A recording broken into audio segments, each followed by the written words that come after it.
So, welcome to another episode of This Days Between Us. I think this is going to be like life updates, talking about life, talking about where I've been, what I've been planning, what I've been thinking about, and sort of where I want to go from here with the podcast. So, season 1, definitely one of my, I think when I look at life and when I look at what I've achieved, when I look at season 1, where I talked about heartbreak, friendship, culture, expectations, sixth form, all of these beautiful moments that have shaped my life. I'm really glad that I got to do that on this beautiful platform and make so many new friends as a result as well, because I've met people through podcasting and it's been such a beautiful barakah-filled journey. And to think that it all started when I was struggling with friendships and endings of friendships, but it opened up something so new and so much more fruitful. It makes me feel really happy. It makes me feel really, like, as a Muslim, where you feel like you're being held by Allah. I feel that. That's what I feel. Because even through the difficulty, I found ease. Alhamdulillah. And season 2 was focused on Sudan. Season 2, I really wanted to focus on Sudan. I really wanted to focus on courage, growth, finding ways to build up your courage, maybe as a writer, maybe as a dreamer, maybe as a revolutionary thinker. And I'm hoping that together we achieved that sense of courage. Season 3, I've been very interested in my younger self and the younger selves of other people. So for season 3, you can expect a lot of episodes centered on what advice people would give to their younger selves, what advice I might give to my younger self as well. And I also have been very interested in the pursuit of freedom and happiness. And I think the question of freedom as a Muslim woman is a very interesting one, but it's often politicized because there is the Western perception that a Muslim woman is not free because she chooses to wear the hijab or she chooses to cover herself. And I think freedom, when it's restricted to the narrative of clothing, it's very limiting. You don't get a full sense of what freedom actually means to a person. I think it goes beyond clothing.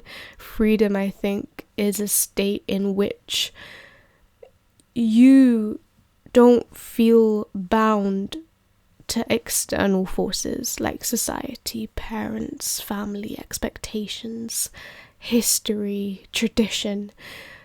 Freedom is when you live in a way where you are not bound to something else. And I think when the question of is a Muslim woman free, there are such narrow narratives presented on that, and I don't like it because I feel like it's almost homogenizing all Muslim women to be struggling under the weight of hijab or under the weight of religion. But could it be that religion and faith is our form of freedom? And could it be that this narrative can be accepted by the wider West? Or is it that we still have to tiptoe around these narratives placed on us? That is something that I've been grappling with and thinking about. Because in one sense, as a Muslim woman, I feel free. But in another sense, I feel trapped by expectations of who I should be, the woman I should become, all of these things. And so I want to really explore freedom and what that looks like in season 3, as well as advice that people would give to their younger selves. I think that is really, really important. It's really needed. It's something where when I see someone talking about what advice they'd give to their younger self, I realize, have I honored my younger self? Is this what I would have wanted? But also collectively, it takes away shame and guilt, because I often think about mistakes I've made in my youth and to see other people reflect on that too. The same thing, because we all sometimes feel guilty over something we did in the past that we shouldn't have done, whatever that may be.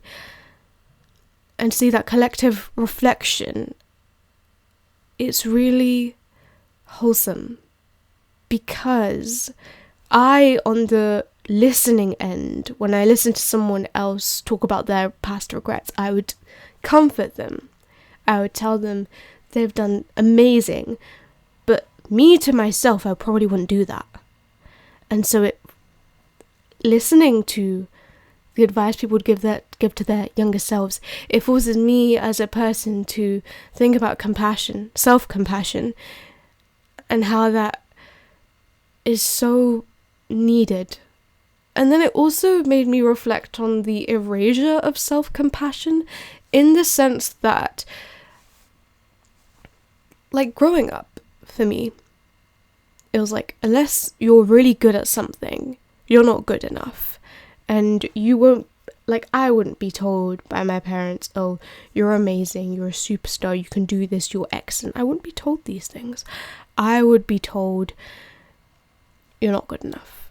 And so when I'm an adult now, I do wonder, and I often wonder this, why do I be mean to myself? Why is the voice in my head mean to me? And then I realize it's all voices from the people around me who I grew up with that have stayed in my head and have thus almost tormented me in the process. So the erasure of self-compassion, I've sort of analysed by looking at past memories to just understand, why do I struggle with self-compassion a lot. And maybe you are someone who also struggles to be nice to themselves, and we can try and figure out how you actually do this together.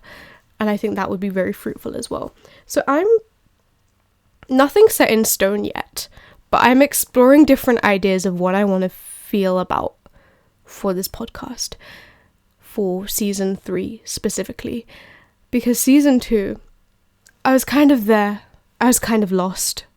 I was kind of out of it too, because uni is demanding, and it's hard to split myself in half between my engineering mind and my creative mind. I feel like the two can work, the two can live, the two can coexist. They don't hate each other. They just demand everything from me, and not half. They want all of it. So it's like, I can't carry that load, if that makes sense. Like, let's say you're someone who's also really into STEM and really creative and really, you like words, you like art, you like drawing, you like writing, but you also like science and you like every subject, but you're told to pick one and that's your future for the rest of your life. And the rest can be hobbies, but you've also got to have a family one day too, and you've got to find a man, and you've got to attend to your in-laws, you've got to do everything. And then you wonder, where do you even begin? That's another thing that I've been thinking about too. It's like, when you're 16 and you've picked your GCSE options like way before that, like 13, and then you want to go back and you want to do something, but it's harder to get into that, and you're growing up, and the expectation of you to maintain your own financially, be financially healthy and be financially stable, that expectation is growing every day as you grow older. It's scary. And it's like, do I have time to explore myself? Do I have time to figure out who I want to be? And is it selfish? Is it selfish or is it selfless? People usually say that it's selfish for you to figure out who you want to be. At least from my experience, that's what I've heard. That it's selfish for you to figure out who would you like to be, what you would like to give to the world, to figure out you. Because I have been taught that I am, if I'm doing that, I'm selfish. And I'm 22. And I can't really live like that. No, because seeing the women in my life not being given the chance to choose hobbies, activities, things that they want, seeing them not be able to choose that,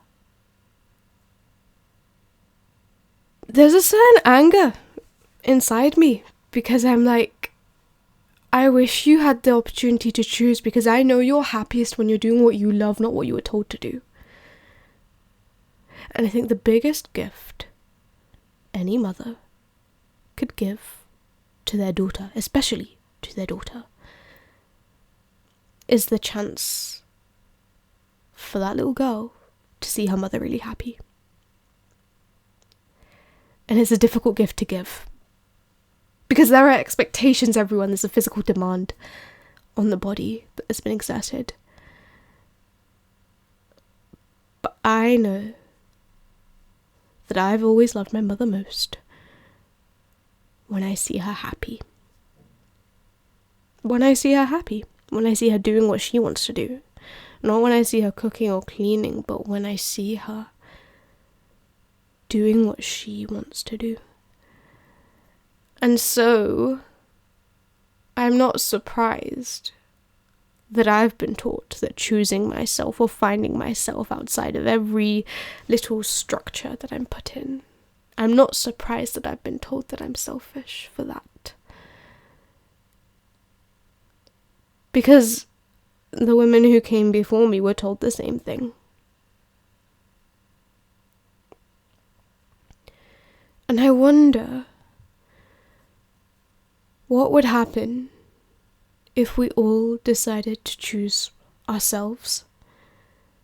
I wonder what would happen if we all decided to be kind to ourselves, even if we make mistakes.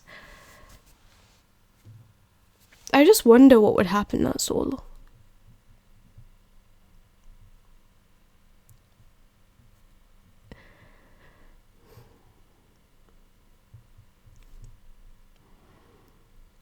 But yeah, that's what I'm thinking for this episode. Series 3. A lot of finding myself, a lot of exploring, a lot of figuring things out. And we'll see what I find along the way, and I'll share it with you. Till then, this stays between us, and I look forward to sharing more episodes with you. Salam.